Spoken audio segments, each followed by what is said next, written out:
Assalamualaikum warahmatullahi wabarakatuh. Saya Gina Despina Wijaya dari kelas FM21A akan menjelaskan mengenai termodinamika dalam kehidupan sehari-hari dan dalam bidang farmasi. Pengertian termodinamika. Kata termodinamika diambil dari bahasa Yunani termos yang berarti panas dan dinamik yang berarti perubahan, sehingga dapat dikatakan bahwa termodinamika adalah fisika energi, panas, kerja, entropi, dan kespontanan proses. Termodinamika berhubungan dekat dengan mekanika statistik, di mana banyak hubungan termodinamika berasal. Termodinamika adalah nama yang kita berikan untuk studi proses di mana energi ditransfer sebagai kalor dan sebagai kerja. Dalam arti luas, termodinamika adalah pengkajian hubungan kuantitatif antara kalor dan bentuk lain. Sistem termodinamika terbagi menjadi 3. Yang pertama, sistem tertutup, yaitu terjadi pertukaran energi panas dan kerja, tetapi tidak terjadi pertukaran benda dengan lingkungannya. Yang kedua, ada sistem terisolasi, tak terjadi pertukaran panas, benda, atau kerja dengan lingkungannya. Dan ketiga, ada sistem terbuka, yaitu terjadi pertukaran energi panas dan kerja dan benda dengan lingkungannya. Hukum dasar termodinamika. Hukum awal termodinamika menyatakan bahwa dua sistem dalam keadaan setimbang dengan sistem ketiga, maka ketiganya dalam saling setimbang satu dengan lainnya. Hukum ini dimasukkan setelah hukum pertama. Kedua, hukum pertama termodinamika. Hukum ini menyatakan perubahan energi dalam dari suatu sistem termodinamika tertutup, sama dengan total dari jumlah energi kalor yang disuplai ke dalam sistem dan kerja yang dilakukan terhadap sistem. Hukum ini dapat diuraikan menjadi beberapa proses, yaitu proses dengan isohorik, isotermik, isobarik, dan juga adiabatik.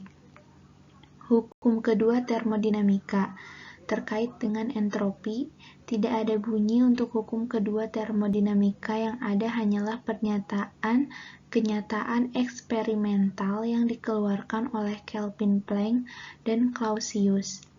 Pernyataan Clausius, tidak mungkin suatu sistem apapun bekerja sedemikian rupa sehingga hasil satu-satunya adalah perpindahan energi sebagai panas dari sistem dengan temperatur tertentu ke sistem dengan temperatur yang lebih tinggi. Pernyataan Kelvin Planck, tidak mungkin suatu sistem beroperasi dalam siklus termodinamika dan memberikan sejumlah neto kerja ke sekeliling sambil menerima energi panas dari satu reservoir termal. Hukum ketiga termodinamika.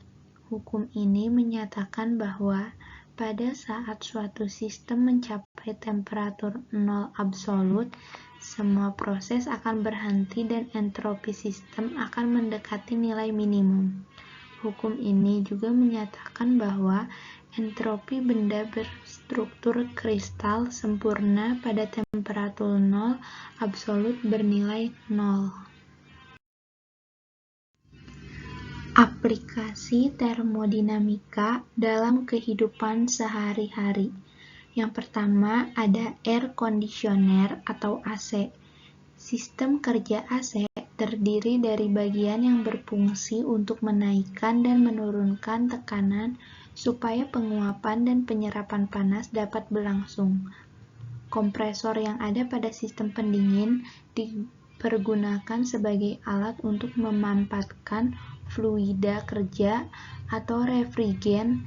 Jadi, refrigen yang masuk ke dalam kompresor dialirkan ke kondenser, yang kemudian dimampatkan di kondenser. Di bagian kondenser, Ini refrigen yang dimanfaatkan akan berubah fase dari refrigen fase uap menjadi refrigen fase cair. Maka, refrigen mengeluarkan kalor, yaitu kalor penguapan yang terkandung di dalam refrigen. Yang kedua, ada dispenser. Prinsip kerja pemanas air. Proses pemanasan air terjadi pada saat air masuk ke dalam tabung pemanas. Tabung pemanas merupakan tabung yang terbuat dari logam yang di sekitar tabung tersebut dikelilingi oleh elemen pemanas. Sehingga ketika air mengalir dari tampungan menuju tabung pemanas, sensor suhu yang ada pada tabung pemanas akan memicu elemen pemanas untuk bekerja. Suhu tinggi yang dihasilkan elemen pemanas diserap oleh air yang suhunya lebih rendah. Setelah suhu air di dalam tabung pemanas tinggi, maksimal, sensor suhu yang ada pada tabung pemanas akan memutuskan arus listrik pada elemen pemanas. Pada saat elemen pemanas menyala, lampu indikator pemanas menyala, dan pada saat elemen pemanas mati, lampu indikator pemanas pun mati. Yang ketiga ada termos. Termos vacuum flask adalah alat bantu komponen yang mempunyai fungsi untuk menyimpan air. Di sini menyimpan air tidak hanya menyimpan air biasa, tetapi juga menjaga suhu air agar tetap. Contohnya, bila diisi air panas, maka suhu air dalam termos akan tetap tinggi, karena panas tidak bisa merambat pada dinding termos. Menurut teori pertukaran dari Henry Prevost Babbage, bahwa benda yang lebih dingin selalu menyerap gelombang panas dari benda yang lain sampai keduanya mempunyai temperatur yang sama. Didasarkan pada teori ini, maka teh yang panas ataupun dingin dalam termos akan kehilangan panas atau menyerap panas dari tempatnya. Namun, termos sudah didesain agar bisa menghambat ketiga cara panas berpindah: konduksi, konveksi, dan radiasi. Aplikasi termodinamika dalam bidang farmasi. 1. Penggunaan energi panas dalam pengobatan, misalnya diagnostik termografi atau mendeteksi temperatur permukaan kulit. Termografi dengan prinsip fotokonduktivitas.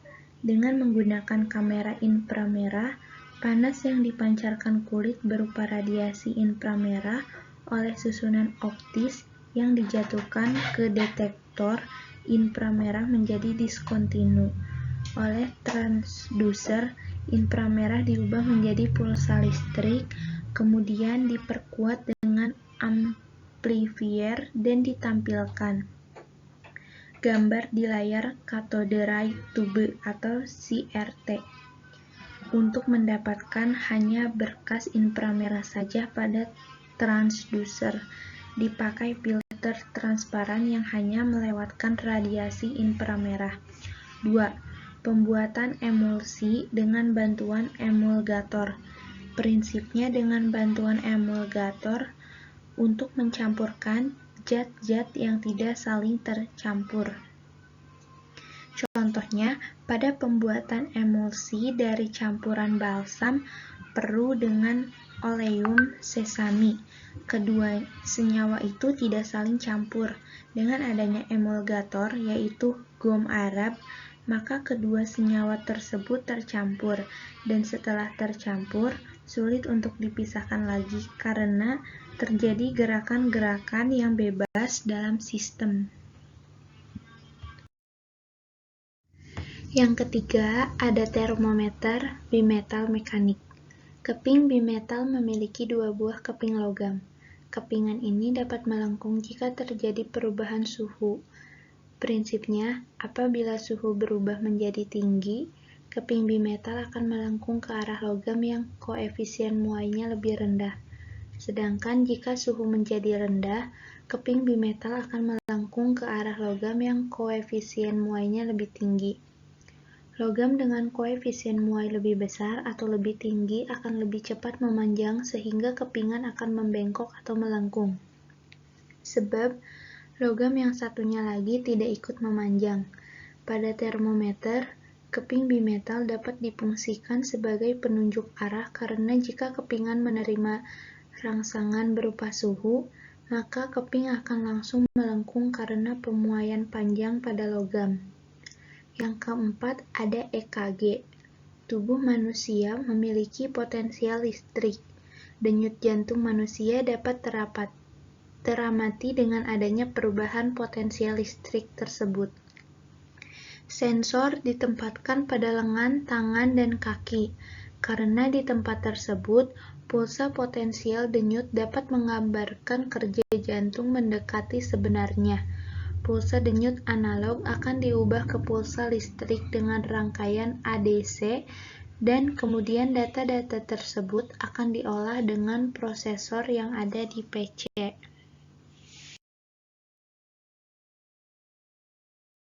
Sekian penjelasan yang bisa saya sampaikan. Terima kasih.